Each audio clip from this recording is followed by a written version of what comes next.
여보세요? 박희준입니다.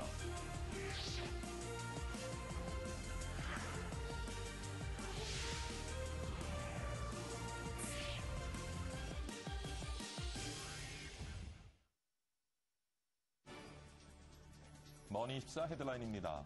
뉴욕 증시는 오바마 대통령이 미 하원 의장과 재정 절벽을 논의하기 시작했다는 소식에 소폭 상승 마감했습니다. 버락 오바마 미국 대통령과 공화당 소속 존 베이너 하원 의장이 회동을 갖고 재정 절벽 문제 해법을 논의했습니다. 유럽연합이 은행 통합 감독에 대한 독일 반대를 무마하기 위해 300억 유로 이상의 은행들만 감독하는 절충안을 마련했습니다. 글로벌 금융위기 이후 은행과 고객 간의 소송이 크게 늘었지만 각 은행이 패소에 대비한 재무적 준비는 충분하지 않은 것으로 나타났습니다. 워싱턴 포스트가 한국 대선 상황을 전하며 삼성으로 대표되는 재벌 문제가 이슈가 되고 있다고 전했습니다. 우리나라가 2년 연속으로 무역 1조 달러를 달성하면서 무역 8위국으로 올라섰습니다.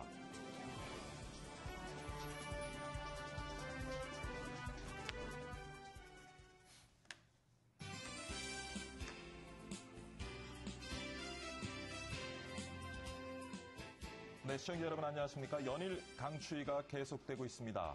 12월 11일 화요일입니다. 박희준의 여보세요. 박희준입니다.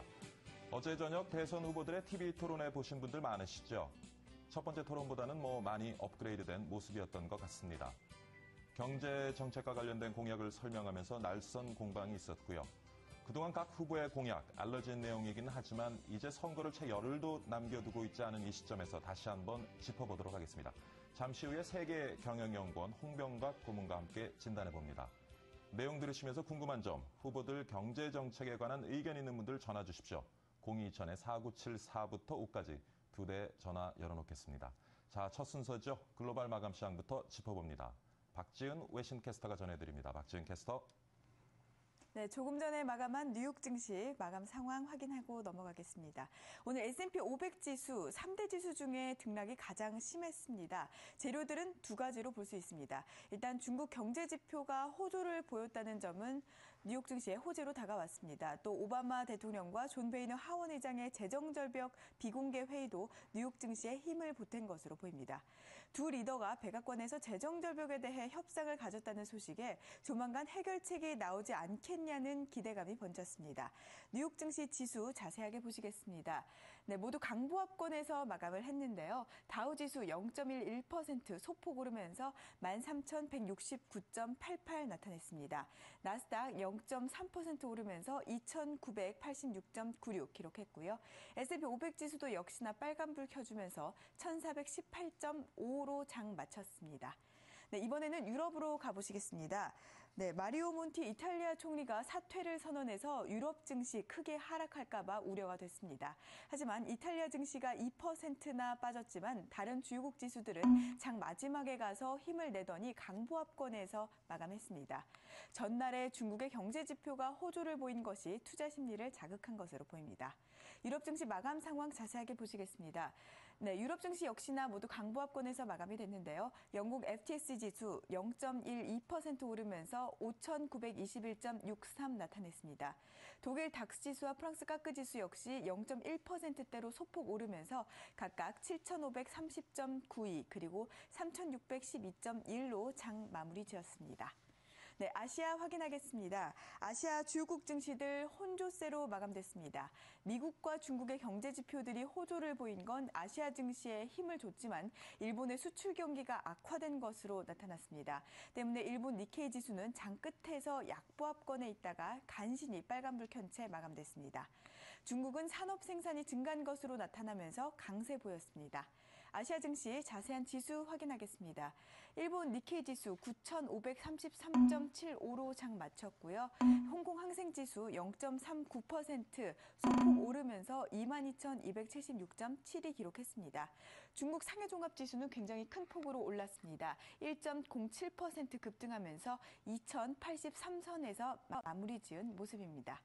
네, 어제 환율 마감 상황도 확인해 봐야겠죠. 어제 외환시장에서 원달러 환율 2.7원이나 내려갔습니다. 15개월 만에 최저점을 기록했습니다. 1,079원에서 거래 마친 모습입니다.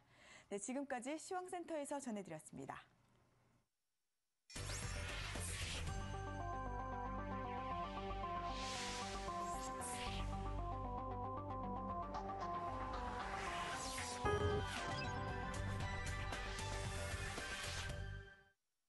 네, 박지윤 캐스터와 함께 글로벌 마감시황 살펴봤고요. 이번에는 매일경제신문의 황미리 연구원과 함께 나라밖 경제 소식 살펴보도록 하겠습니다. 안녕하십니까, 연구원님. 안녕하세요. 네, 오늘은 어떤 소식 준비하셨습니까? 네, 첫 번째 소식은요. 12월이 되다 보니 많은 분들이 기부를 하실 것 같아서요. 기부를 제대로 하는 법에 대한 타임지의 소식을 전해봅니다. 교수님, 기부하신 금액들이 정확하게 어디로 흘러가는지 알고 계십니까? 기부는 하지만 어디에 쓰여지는지는 정확히 파악을 못하고 있습니다. 네, 많은 분들이 아마 같은 상황일 것 같습니다. 물론 저도 기부를 많이 하지만 정확하게 어떻게 쓰이는지 가끔 궁금해서 저 같은 경우는 직접 전화를 해서 따져 묻는 경우가 있는데요. 타임즈에서도 기부를 할 바에는 정확하게 따질 건 따지고 기부를 하자라는 내용을 소식을 전했습니다. 함께 보시겠습니다. 기부를 하려면 5가지를 꼭 지키라는 이야기인데요. 첫 번째는 바로 Read expert reviews. 그러니까 리뷰가 있는 것을 꼭 읽어보라고 전하고 있습니다. 그냥 리뷰는 뭐 이렇게 일반인들이 쓴 리뷰가 아니라요. 여기 보시면 몇 가지의 이제 사이트들이 나와 있습니다. 이제 뭐 NGO들 사이트들인데요. 이런 사이트를 들어가서 보시면 정확하게 charitynavigator.org, charitywatch.org, guidestar.org 이런 데 가시게 되면 정확하게 뭐 유니세프라든지 또는 뭐 기아대책이라든지 다른 이런 기부 파운데이션들이 정확하게 어디에다 돈을 쓰는지 얼마만큼 들어가는지 뭐 이런 것들을 정확하게 볼 수가 있기 때문에 조금 더 안전하게 기부를 할 수 있다고 합니다. 두 번째는요, 효율성을 따져라인데요. check efficiency, 정확하게 효율성을 따져야 한다라고 얘기를 하고 있습니다. 보통은요, 1달러당 75%, 자기가 기부한 금액의 75% 정도만 다른 사람에게 흘러 들어가기 마련인데요. 75%도 굉장히 뭐 적은 이렇게 맥시멈 비율이라고 해요. 많은 곳에서는 50%, 30% 정도로 낮춰질 수가 있으니까요. 기부하는 곳에서는 얼마만큼을 다른 사람에게 흘려보내는지 정확하게 체크를 하실 필요가 있다라고 합니다. 두 번째는요. 한국에서는 약간 어려울 수도 있는 부분이긴 한데요. Check with the taxman. 그러니까 뭐 세금 계산을 하시는 분들과 함께 체크를 해보라는 이야기인데요. 바로 과연 이 기부센터가 또는 기부재단이 정확하게 등록이 되어 있는지서부터 해서 뭐 기부를 함으로써 해서 텍스 리펀드를 받을 수 있는지까지 여러 가지를 조사를 해봐야 한다고 합니다. 네 번째는요. Don't call me, I'll call you라고 되어 있는데요. 직접적으로 텔레마케터들이 전화가 와서 기부를 해달라는 것들은 거의 대부분 사기성이 짙다고 하니 전화가 와서 기부를 해달라는 것들은 그냥 끊으시면 될 것 같습니다. 제 마지막인데요. 마지막은 Be suspicious of solicitations that comes out of blue라고 되어 있습니다. 바로 특정 정확하게 밝히지 않은 것들을 인해서 이메일이 들어올 경우는 이메일을 무시를 해야 한다라고 적혀 있는데요. 이메일은 정확하게 몇 퍼센트를 어디로 쓸 것이며 누구를 위해 기부를 할 것인지 되어 있는 것들에만 답장을 하시라고 되어 있습니다. 네. 기부된 돈들이 좀 헛되이 쓰이지 않기 바라는 마음이고요. 요즘 네. 경기도 좋지않은데 좀 나누는 연말이 됐으면 좋겠습니다. 그렇습니다. 자, 두 번째 소식은 어떤 소식 준비했습니까? 네, 두 번째 소식은요. 클라우딩 컴퓨팅에 대한 소식을 한번 뽑아봤는데요. 2013년도에는 클라우딩 서비스가 어떻게 될지 또 이것을 어떻게 투자로 반영할 수 있을지에 대한 그런 것을 한번 뽑아봤습니다. 바로 포브스의 소식입니다. 포브스에서는요. 2013년도 클라우드는 어떻게 변화할지에 대한 여러 가지 예측들을 내놓았는데요. 첫 번째는 More Hosted Private Clouds라고 되어 있습니다. 바로 개인 또는 프라이빗한 클라우드가 많이 생길 것이라는 이야기인데요. 바로 개개인들이나 또는 이렇게 개개인들이 많이 활용할 수 있도록 또는 기업들이 각자 사용할 수 있는 프라이빗한 클라우드 서비스들이 많이 생겨날 것이라고 합니다. 요즘 같은 경우는요, IBM이라든지 또는 여러 구글이라든지 애플에서도 나왔죠. 클라우딩 서비스들이 사실 프라이빗한 것은 아닙니다. 거의 대부분 퍼블릭한 것들이고요. 이런 것들을 조금 생각을 하셔서 다음 프라이빗 클라우드를 만들 곳은 어딘지 짚어내실 수 있다면 분명 좋은 투자처가 될 수 있을 거라고 생각합니다.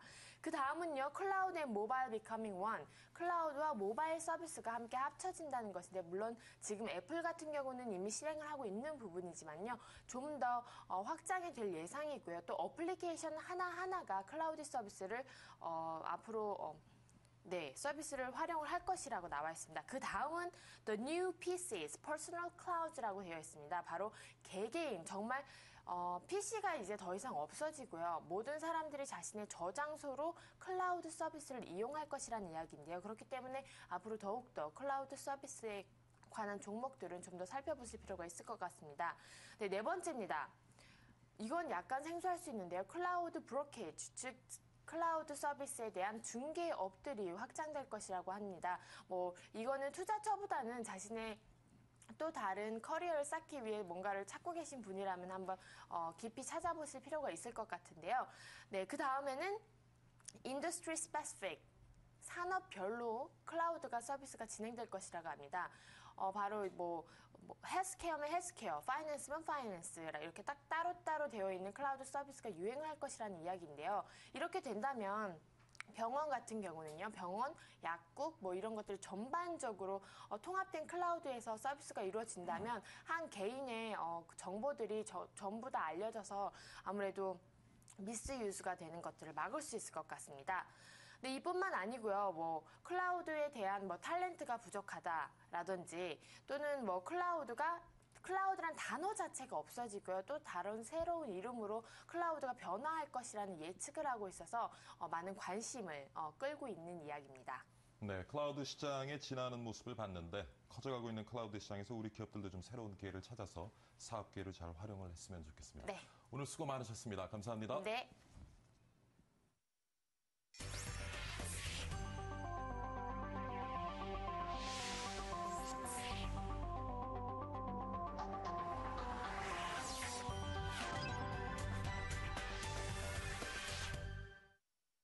네, 이번에는 우리 시장의 투자 전략 세워보도록 하겠습니다. 하나대투증권 박병욱 서초지점장 스튜디오에 나와 계십니다. 안녕하십니까, 지점장님? 안녕하십니까. 네, 이제 좀 수고를 같이 해주셔야 될 것 같아요. 예, 반갑습니다. 네, 일주일에 한 번 뵐 수 예, 있겠죠? 그렇게 알고 있습니다. 예. 자, 어제 코스피, 지난 주말 사실 발표된 미국과 중국의 경제 지표가 괜찮은 모습을 보이는데도 불구하고 예, 상당히 긍정적이었습니다. 예, 우리 코스피는 제자리 걸음을 보였습니다. 예. 어떤 이유에서라고 보시는지요? 예, 어제 코스피는 1957.42포인트로 전주 금요일 대비 0.03포인트 하락했습니다. 예. 거의 변동이 없었죠. 그러니까 그 이유는 들자면은 먼저 지난주 발표되었던 미국의 11월 실업률이 상당히 좋게 나왔습니다. 예. 예상치 8.0% 대비 7.7%. 이 수치에 대해서 폄하하는 의견들이 있긴 하지만은 상당히 긍정적이었고요. 중국의 또한 11월 산업 생산이 예상보다 높은 10.1%, 예. 보통 9.8% 예상했었거든요. 그 소매 판매가 14.5% 10월이었는데 전망은 14.6 정도. 근데 14.9였으면 상당히 좋았고요. 예. 그리고 가장 유의미한 수치는 전력 생산이었습니다. 전월달 6.4%에서 7.9%로 발표되어서 중국 경기의 어떤 회복에 있어서 긍정적인 시각을 가지기 충분하였습니다. 그래서 어제 시초가부터 해외 지표 호조로 코스피는 상승 출발을 하고 장중에 삼성전자가 신고가를 갱신하는 등 상승폭을 확대했지만은 기술적으로 보자면은 그러니까 10월 초 급락 부근이 1910포인트입니다. 이 부근에서 대기하고 있던 대기 매물들 많이 나왔고요. 그리고 또 지금 잘 아시겠지만 이번 주가 만기주입니다. 금요일 날. 그 만기주에는 그 가장 중요한 게 옵션 당사자들 이해관계인데 가장 힘이 있는 외국인들의 주 포지션이 260일 정도에 포진하고 있습니다. 예. 그래서 그 이상 올라가게 되면 외국인들은 손해를 보는 그런 과정이기 때문에 어제 잘 보셨으면 알겠지만 외국인들 선매도가 많이 나왔습니다. 그런 부분들 그리고 11시 넘어서 발표된 중국 수출 부분에서 예상보다 수출이 덜 나왔다. 이런 부분들이 기관들 쪽으로 어떤 그 차익 매물, 어떤 리스크 관리 차원에서 매물이 많이 나왔고요. 그래서 어떤 결국은 상승폭을 다 반납하고 제자리 걸음 하게 됐습니다. 그렇군요. 또 이번 주에 우리가 눈여겨볼 일정이 지금 미국의 FOMC가 아닐까 싶은데 예. 사실 지금 뭐 미국의 경기가 좀 회복세에 있습니다만 시장에서는 또 4차 양적 완화를 좀 기대하는 분위기도 있습니다. 예. 네, FOMC에서 어떤 내용들이 논의될 것이라고 보시는지요? 올해 마지막 FOMC가 곧 열리게 되는데요. 예. 그러니까 일단 여기서는 그 FOMC가 매년 열리고 있지만은 특히 이슈가 되고 있는 건 지금 저희가 잘 알고 있는 미국의 대정결벽 협상입니다. 빨리 끝내야 되는 입장인데 예. 오바마나 공화당이나 서로 지금 삿바 싸움 하느라고 힘겨루게 하고 있죠. 예. 서로 하지 않을 수 없는 그 상황인데 그래서 더욱 주목을 받고 있습니다. 그래서 FOMC 나올 얘기는 그 올해 말 잘 아시다시피 그 오퍼레이션 트위스트가 지금 만기입니다. 이거를 대체할 어떤 양적 완화 프로그램이 나올지 예. 아니면은 그냥 그 OT를 곧바로 연장할지 그런 것 관건이 되고 생각이 드는데요. 지난번 10월 보게 되면 FOMC 회의에서 버냉키 의장이 한 발언도 있고 그리고 베이직북에서 언급되는 사항 그리고 각 연준 총재들 발언을 보게 되면은 어떤 그 양적 완화 추가적인 양적 완화의 가능성이 기대감이 딱 보여지고요. 그렇지만 특히 연장에 대한 기대감이 있는데 그렇지만은 오퍼레이션 트위스트를 연장하기 위해서는 단기 채권이 좀 부족합니다. 그래서 이 연장안보다는 어떤 QE3의 금액을 확대하거나 또 매입 채권을 모기지에서 국채로 확대시키는 그 QE4의 가능성도 있습니다. 따라서 이번 FOMC 회의에서는 최소한 양적 완화에 대한 언급 정도 아니면 최대한 QE3의 금액을 확대하거나 국채로의 매입 채권 확대를 얘기해서 어떤 결과가 나와도 시장에는 그렇게 부정적이지만은 않을 것 같습니다. 네, 그렇군요. 또 하나의 이번 주 이벤트가 이제 경제 공작회의인데 중국의 경제 공작회의인데 아무래도 중국 경제가 우리 경제에 미치는 영향이 크다 보니까 시장에서 많은 지금 관심을 두고 있는 것 같습니다. 어떻게 전망하시는지요?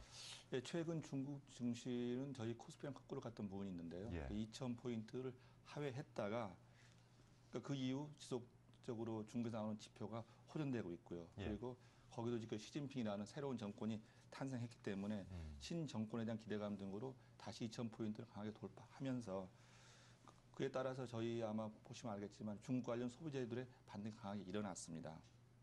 그래서 이번 주 중국 증시는 이런 흐름의 연장선상에서 움직일 것으로 전망되는데요.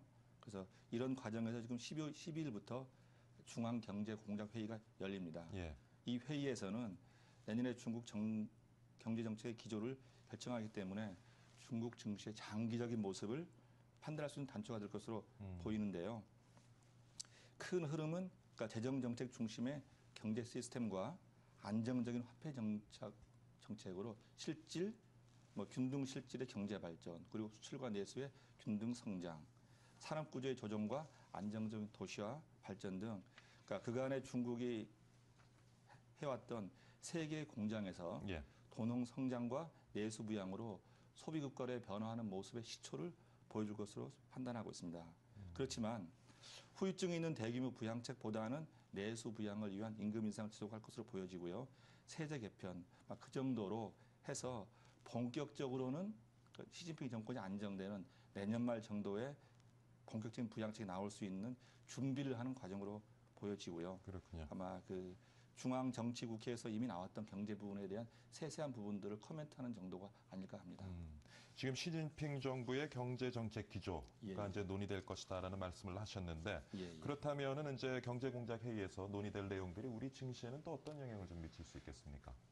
저희 같은 경우는 기존에 입수 있는 부분들은 중국 관련 소재주들이겠죠. 그래서 보면 저희가 유화주 같은 것들, 화학주 같은 부분들에 대해서 그러니까 지난주에도 강한 반등을 일으켰던 그런 부분도 있겠고요. 그리고 내수 확대를 위해서는 중국 관련 소비재주들, 최근에 작년 하반기에 많이 올랐던 일단 예를 들어서 화장품 같은 그런 것들에 대한 새로운 재평가가 일어나겠죠. 반드시 화장품이 아니라 하더라도 그 중국 내수의 새로운 트렌드에 따라서 저희 시장도 반응할 것으로 보여집니다. 자, 우리가 이번 주에 이제 눈여겨봐야 될 이벤트들을 좀 다뤄봤는데 그렇다면 오늘 장은 어떻게 전개되리라고 예상하시는지? 그러니까 오늘 장은 그러니까 월요일 그러니까 그쪽 시간 월요일이겠죠. 그러니까 유럽 같은 경우 미국은 특별한 지표는 없었습니다. 그렇지만 유럽 같은 경우 유로존 지수, 독일, 이탈리아 산업 생산 다 나와 있었는데 가장 중요한 것은 OECD 경기 선행 지수 여부입니다. 이게 재차 확장을 보일지 여부인데 이 OECD 경기 선행 지수는 과학을 보게 되면 외국인 매수와 아주 유사한 흐름을 보이고 있습니다. 그래서 상당히 중요하고요. 그래서 그렇지만 지금 저희가 볼 때는 어제 나왔던 그 몬티 총리의 급작전 사임 의사 발표가 저희 시장에는 영향을 미치고 보여집니다. 그러니까 유럽에서는 새벽에 반응이 없었지만 저희는 만기준한 특수성 때문에 그 이슈를 이용해서 하방으로 끌어내리려고 하는 그런 작업이 있을 것으로 보여집니다. 네.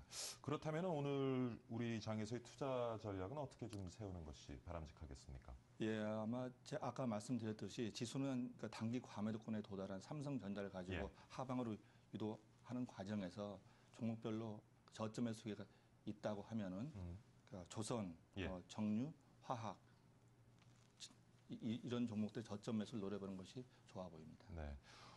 오늘 지점장님 첫 출연이신데 예, 예. 오늘 종목 하나 멋있게 하나 좀 찍어주시죠. 주식시장에서 멋있는 종목은 없고, 그러니까 좀 둔한 종목이 예, 저는 예. 좋은 종목이라 생각하는데, 예. 그러니까 SK 이노베이션입니다.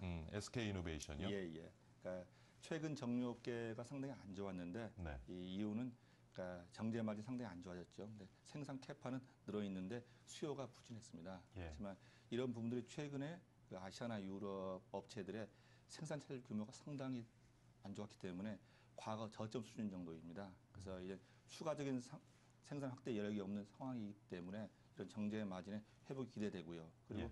중국이 경기가 회복된다고 하게 되면은 예. 이에 따른 그 수요 개선이 기대되고, 그러니까 퍼가 아마 한 4.5 미만 정도이기 때문에 상당히 밸류에이션으로 매력적이고요. 그리고 외국인 매수가 지속적으로 되고 있어 포트폴리오 편입에 좋은 기회가 되지 않을까 이렇게 생각합니다. 그렇군요. 자, 오늘 하나대투증권 서초지점의 박병욱 지점장과 함께 오늘 장의 투자 전략 같이 한번 세워봤습니다. 이른 시간 출연 감사드립니다. 예, 감사합니다. 수고했습니다. 예. 네, 박희준의 여보세요 1부 마치도록 하겠습니다. 잠시 후 2부에서는요, 어제 대선 후보들의 TV 토론이 있었습니다만은 이제 토론회에서 밝힌 후보들의 경제정책 분석해 보도록 하겠습니다. 세계경영연구원의 홍명각 고문 준비하고 있습니다. 그리고 요즘 제약 시장에 M&A 바람이 불고 있다고 합니다. 일부 의약품의 특허가 만료되면서 열린 바이오시밀러 시장과 중소제약업체들의 경영 악화가 겹치면서 지금 나타나고 있는 현상이라고 하는데요. 이 내용을 2부에서 한번 자세히 짚어보도록 하겠습니다. 채널 고정해 주시고요. 잠시 후에 뵙겠습니다.